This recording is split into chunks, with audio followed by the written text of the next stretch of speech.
Corrupt. Howdy! Welcome to another top-ish, 10-ish, game-ish? So, 2010 is coming to a close, and isn't year to this year go way too fast? We had some pretty awesome games this year, and some pretty bad ones. So, as we come to the end of the year, let's take a look back on 2010, a year that will never be forgotten in the history of video games. This is the top 5 surprises and the top 5 upsets of 2010. Commence the operation now! First we'll have a look at the upsets. Get that depressing list out of the way. Go! Number 5. Why don't you make this game? Please! I want it! Okay?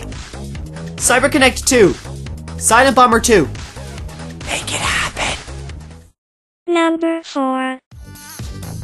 Sony and Microsoft were looking to jump on the motion gaming platform and attempt to copy the Wii's success 4 years ago. Except everyone who wanted to play motion sports games already had a Wii. Add to the fact that Microsoft had one of the worst E3 conferences ever, and Sony getting Kevin Butler to advertise for Move. Actually, that was pretty awesome. But still, I think I speak for everyone when I say, Sony, Microsoft, more games, less gimmicks. Thanks. Number 3. If you were like me, you tuned into Sony's E3 conference with your thumbs crossed. You had waited forever for a taste of Beyond Good and Evil 2. E3 came, no Beyond Good and Evil 2. Now, to be fair, they did compensate with a new Twisted Metal reveal, but come on guys, we've been waiting for this game for nearly 7 years. Beyond Good and Evil was a fantastic gaming experience, and apparently they're making a sequel, but they won't reveal any goddamn information. I'm serious guys. 2011. I'm issuing a formal ultimatum. 2011, or else Ansel goes bye-bye. Number 2. Capcom, a gaming company which has produced some of the finest games in history, with some awesome designers that have gotten famous off the brand. Then, the most famous designer at Capcom left. Keiji Inafune, creator of Mega Man, left Capcom. Without Inafune, I don't know how Mega Man is going to turn out. This reminded me a lot of when Sakaguchi left Square in 2001, and I remember feeling depressed after that too. Inafune has stated that he would like to get back into video games, so we can only hope that he wants to. Number 1. Bitch, are you ready?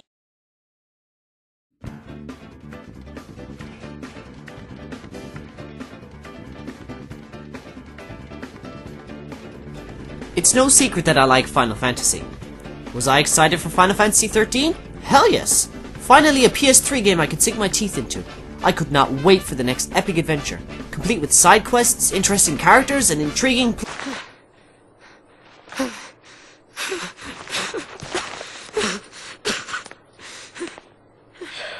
Sorry. What the fuck happened? Future game designers take note. Gameplay is always the most important part of a video game. The rest is pretty much polish. Yes, the Final Fantasy games are mostly about plot, but they were still, at a base level, fun to play, and felt epic. 13 had one side quest, some retarded characters, and a plot and villain so boring I can't even remember what the bad guy's name is. Look, I get that a lot of people loved 13. For a while I was one of them. It wasn't until I played through it again that I see how boring it truly was. Square, I have lost most of my respect for you. Well done. Now on to the surprises. Number 5. So I recently got into the adventure game genre after playing Phoenix Wright. Review over there, watch it. Anyway, I decided to play 999. I was pretty taken aback. For one, it was released this year, and it's pretty much what Saw the video game should have been. You have 9 hours to get through 9 doors with 9 people. This involves lots of puzzle solving and dialogue, but it ends up being deep. That's right, a video game that has a genuine story and well thought out puzzles. Almost unheard of in this day and age, eh? Pick it up if you want to get your brain working again. Number 4. Speaking of adventure games, 2 of the biggest these days are the Professor Layton and Phoenix Wright games. Well, a few months ago we were given a trailer depicting both in the same freaking game, and fanboys squealed across the planet. Now, the game isn't out yet, but the mere fact that this is being made is a surprise in itself. This is the kind of thing people write fanfiction about, except without all the yaoi. I can't wait until this game comes out and I have to solve the contradictions in the puzzles, and then look up a guide on GameFAQs. Number 3.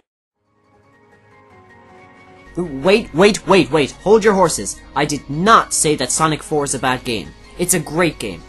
All I'm saying is that the DS version of Sonic Colors was better.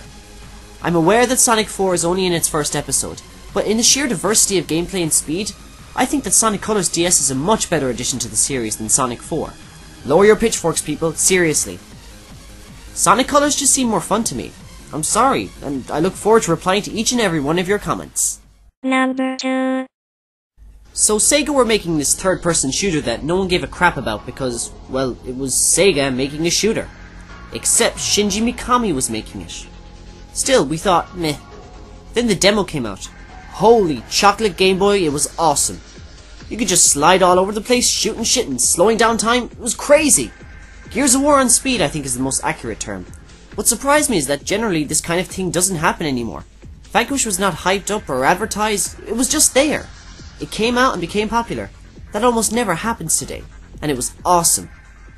Number 1, bitch, are you ready? Come on, who really saw this coming? Who could have predicted the events that transpired at E3? Ladies and gentlemen, it has never been better to be a retro gamer. You have no idea the joy I felt as I saw Kid Icarus, Donkey Kong, Kirby and Rayman join this year's lineup of Sonic 4 and others.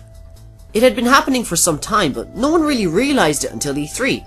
All of the games we played as kids were back. It was amazing. Nintendo seldom let me down, and with the 3DS steadily approaching, I hope the retro revival continues for a good few years.